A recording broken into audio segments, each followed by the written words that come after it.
So it was said Sega was going to have a big announcement this week. Huge! Revolutionary, people had said.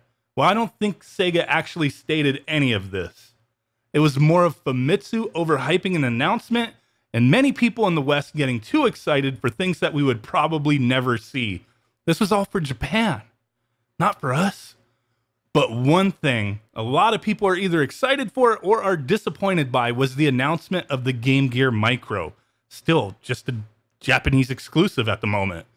This thing is tiny, that's why it's called the Micro. The original Game Gear had a 3.2-inch screen, was about 8¼ inches wide, 4.5 inches tall. The Micro has a 1.1-inch screen, a little over 3 inches wide, almost 2 inches tall. This thing is little, fits in the palm of your hand. Very crazy. They've got 4 different colors. Each one has their own set of 4 games. And not really import friendly in my opinion, as a lot of them are role-playing games with a lot of Japanese text. So if you don't read that, you're not really going to get much enjoyment out of it. These are more of a collectible in my opinion. Doesn't really seem to have playability in mind except for those with the tiniest of baby hands. A neat novelty, really, just a little collectible. I think if these do well for Sega, it would be really awesome if they made a bigger version and included at minimum 20 games, maybe more. And hell, why not? Let's throw an HDMI output. Hook it up. So in this video, I'm giving my first 10 picks as to what games I'd like to see on a larger Game Gear Mini Classic Edition. So first on my list is Power Strike 2, otherwise known as GGLS2. The game was developed by Compile and came out in 1993, in Japan and Europe only. Nothing's off limits here. I know it was never released in the US, unfortunately, but hey, if Konami can get us, multi-region games in the TurboGrafx 16 Mini, screw it, right? So this game includes 6 stages, has multiple sub-weapons, awesome graphics and effects. I've been having a blast playing this. Recently discovered the game in the sense that I've never played it before, and I am blown away. This game is definitely an awesome one. If you're into the Game Gear, highly recommend checking this one out.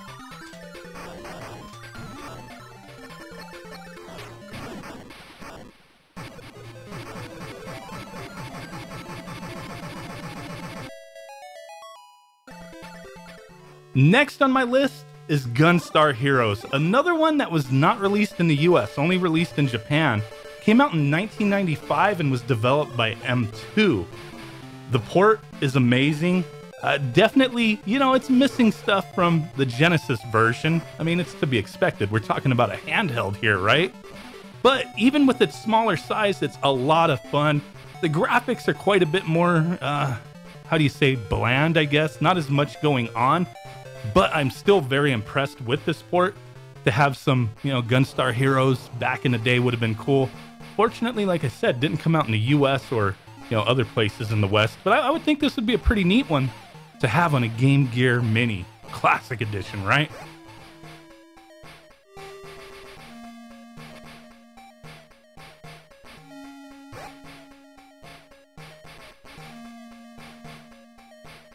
Third on my list is Streets of Rage 2. Originally came out in 1993 on the Game Gear.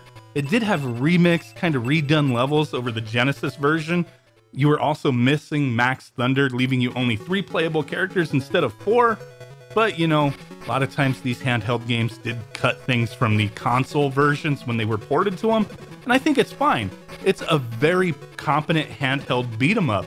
A lot of fun even to this day. Now, learning how to do different attacks can take a little getting used to, I guess you could say, as you only have 2 buttons, but it doesn't really take too long to figure out, and once you got it down, it's a lot of fun.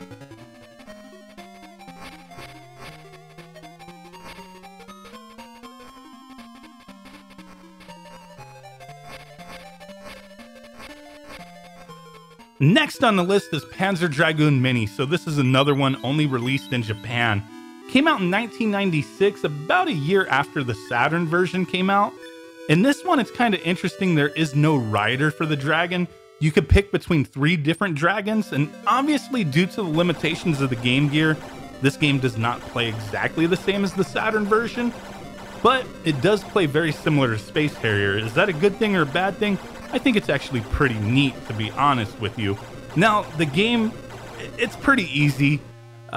When there's multiple enemies on screen, you can just target everybody. I mean, you do have to, scan over them, but you just blow them up pretty much instantly. The game's backgrounds are not extremely varied, but I do find it pretty cool when you go into a boss fight that the aspect kind of changes and the boss is in the background and you're kind of on the side of it shooting at it. A very interesting game, and I think it would be pretty neat to have access to this on a mini Classic Edition Game Gear.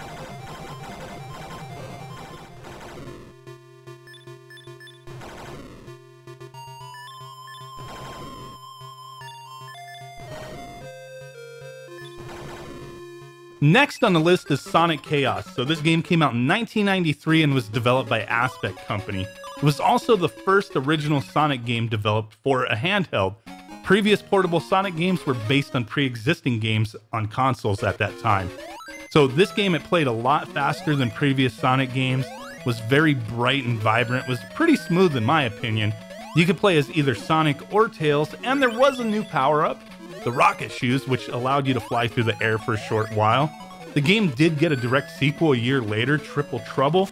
But, if they did do a Game Gear Mini with multiple games on it, I would imagine we would get multiple Sonic games, but I definitely think Sonic Chaos would be cool to have on it.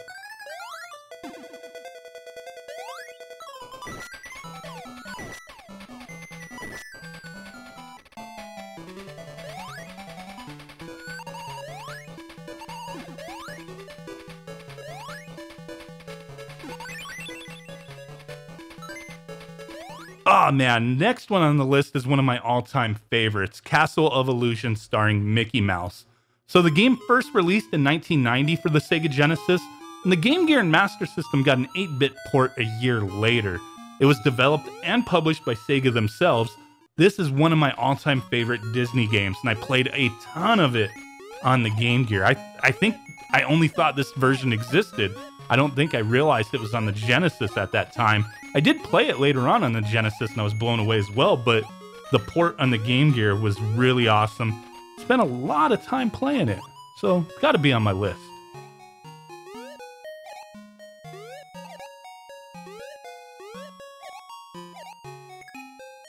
Next on the list is Revenge of Drankon. Released in 1991 in North America, this was Super Wonder Boy in Japan, but renamed for the US market. I have fond memories of playing Adventure Island on the NES, and I remember seeing this game in stores for the Game Gear and kind of just bypassing it due to the unrecognizable name and weird box art. It wasn't until one day I saw the back of the box that I realized this was going to be a must-have game for me since I really loved Adventure Island. So I was glad it finally caught my eye, and I spent a ton of time playing it, really enjoyed it.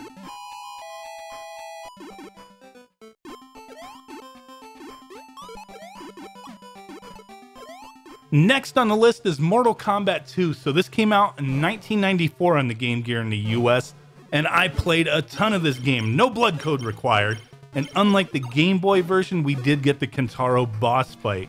This port was damn impressive for its time in my eyes. I couldn't believe it was an 8-bit game. The graphics were some of the best I'd seen on the handheld up until that point anyway. I mean, I didn't have a ton of games, but this one was really impressive to me. It was a condensed port, and it did just fine for me. It kind of scratched that itch. Wasn't as great as the home console versions, definitely nowhere near the arcade version, but it worked for me, and I really enjoyed it.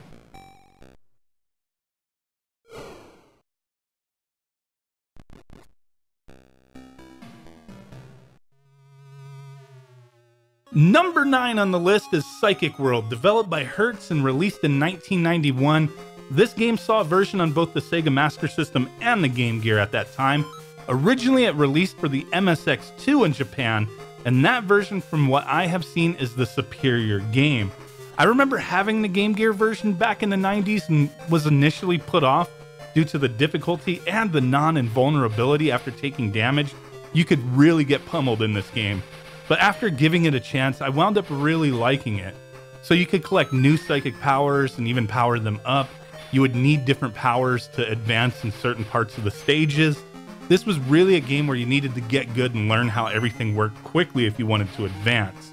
Now, being a condensed version of the MSX2 game, this version does cut the levels down from 8 large stages to 4 fairly short stages, but it does combine elements from the stages from the MSX2 version. And I really did enjoy this game, and I think a lot of people have not been exposed to it, and it's damn fun.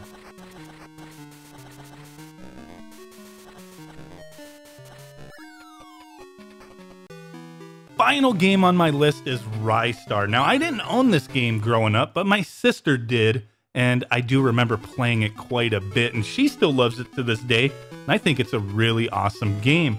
Came out in 1995, and this was no simple port of the Genesis version.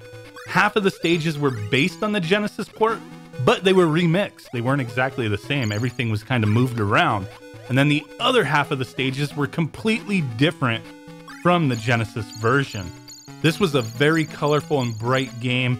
You would grab the enemies, headbutt them, climb up on stuff, whip around. It was really cool and unique, in my opinion, plenty of others as well. Great game. Definitely would love to see this on a Game Gear Mini. So what did you guys think? First 10, I'm sure I could come up with another 10. Maybe we'll have to see how that goes, but let me know what you would like to see on a Game Gear Mini. I mean, first off, they do have to make it bigger than the Micro. Who knows? It could happen. We could all dream, right?